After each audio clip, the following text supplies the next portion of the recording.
চাওক আমাৰ অসম প্ৰদেশ কংগ্ৰেছৰ মাননীয় সভাপতি ভূপেন বৰা ডাঙৰীয়াৰ নেতৃত্বত আমি পঞ্চায়ত নিৰ্বাচনৰ কাৰণে গোটেই অসমতে আমি প্ৰস্তুতি চলাইছোঁ। আমাৰ বিশ্বাস ৰাইজ অতিষ্ঠ হৈছে। বিজেপি চৰকাৰৰ বাকী ফাঁকি ভুৱা ভয় ভীতিৰ প্ৰতি অতিষ্ঠ হৈছে। গতিকে পঞ্চায়তত তেওঁলোকে ভয় খাইছে কাৰণেই চিম্বলত নেখেলোঁ বুলি কৈছে। আৰু সেয়ে আমি বুথে বুথে মহিলা কংগ্ৰেছৰ সদস্য ভৰ্তি দলগাঁও সমষ্টিত যিহেতুকে আমাৰ বিধায়ক নাই, আজি দেখিছে হাজাৰ হাজাৰ মহিলা আমাৰ বুথৰ সদস্য ইয়াত সন্মিলিত হৈছে। গতিকে আমাৰ বিশ্বাস যে ভৱিষ্যতত আমি দল শক্তিশালী কৰিব পাৰিম। সেয়ে আজি আমি ইয়াত উপস্থিত হৈছোঁ। চাওক নিবনুৱা সমস্যা, মহিলা কম দামত বস্তু দিব পৰা, নাৰী সবলীকৰণ, মানুহৰ মাজত সমন্বয়, ভাতৃত্ববোধ যাতে জীয়াই থাকে, মানুহে ভয় ভীতিৰ ঊৰ্ধত যাতে নিজাববীয়াকৈ মানুহে কি দল কৰোঁ যাতে ক'বলৈ ভয় নকৰে। এতিয়া মানুহে কংগ্ৰেছ কৰে, ওলাই আহিবলৈ ভয় কৰে, আঁচনি কাটি দিম বুলি কয়, ভুৱা কেছত ভৰাই দিম বুলি কয়। আমি ভয়মুক্ত এখন সমাজ আমাক লাগে, ৰাজনৈতিক আমাক পৰিস্থিতি ঘূৰাই লাগে।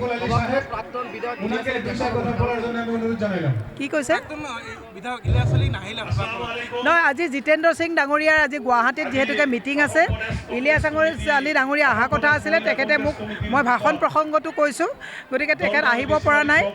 আৰু মোৰো মিটিং আছে 3টা বজাত, ময়ো লৰালৰিকৈ যাব লাগিব। কিন্তু এখন যিহেতুকে আগতীয়াকৈ মিটিঙৰ ডেট দিয়া আছিলে, গতিকে মই ছাৰক ৰিকুৱেষ্ট কৰি পেলাই ইয়ালৈ আহিছোঁ।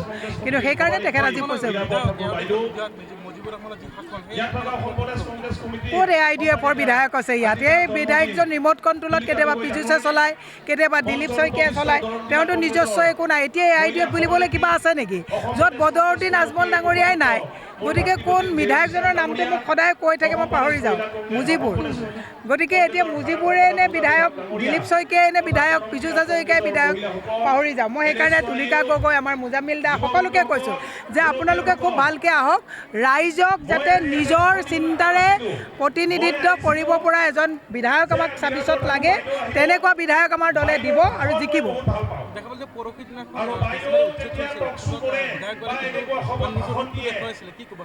চাওক, বেছিমাৰি যিখন বজাৰ, এই বজাৰখন এখন গোটেই ভাৰতবৰ্ষৰ ভিতৰত ডাঙৰ এখন পুৰণা বজাৰ।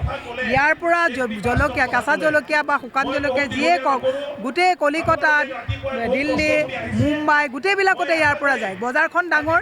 গতিকে এই বজাৰখনলৈ আহিবৰ কাৰণে ৰাস্তা বহল আমাক লাগে। আমি ৰাস্তা বহল নহ'লে ডাঙৰ ডাঙৰ ব্যৱসায়ৰ ক্ষেত্ৰত এক্সপাণ্ড হ'বলৈ দিগদাৰ হয়। কিন্তু বজাৰ উচ্ছেদ কৰাৰ ক্ষেত্ৰত বিধায়কজনৰ দায়িত্ব কি হ'ব লাগিছিল? বিধায়কজনে বজাৰৰ মানুহখিনি যাতে কোনফালে সুসংগতভাৱে তেওঁলোকে বজাৰখন ৰাখে, তাত তেওঁ গোটেই বস্তুটো দায়িত্ব লোৱাটোহে বিধায়কৰ দায়িত্ব। বিধায়কে আকৌ ইয়াক ধৰ তাক ধৰ দাদাগিৰি চলিব নেকি? অসমত দাদাগিৰি কোনো মানুহে বেছি দিন চলাব পৰা নাই। দাদাগিৰি কংগ্ৰেছে উফৰাই দিব। কংগ্ৰেছৰ আগত কংগ্ৰেছৰ যিবিলাক, এইটো সমষ্টি কংগ্ৰেছৰ আছিলে, আমাৰ ইয়াৰ পৰা ইলিয়াছ আলী ডাঙৰীয়াই নেতৃত্ব দিছিলে। গতিকে আমাৰ ইয়াত কোনো মানুহক ৰঙা চকু বিধায়কে দেখুৱাব নোৱাৰিব।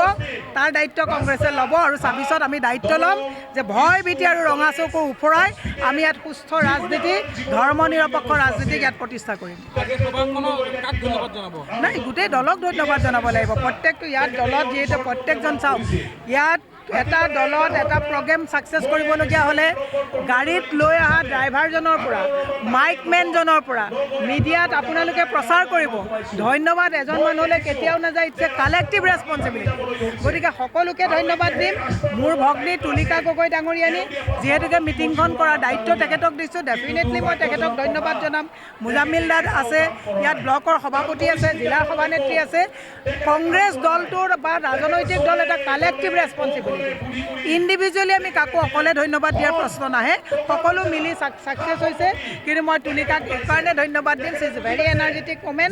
গতিকে তেখেতক মই আজি প্ৰগ্ৰেমটোত গোটেই দায়িত্বখিনি নিজাববীয়াকৈ তেওঁ লৈ সকলোকে লগত লৈ কাম কৰাৰ কাৰণে মই মোৰ সহকৰ্মী হিচাপে তেখেতক ক্ৰেডিট দিছোঁ।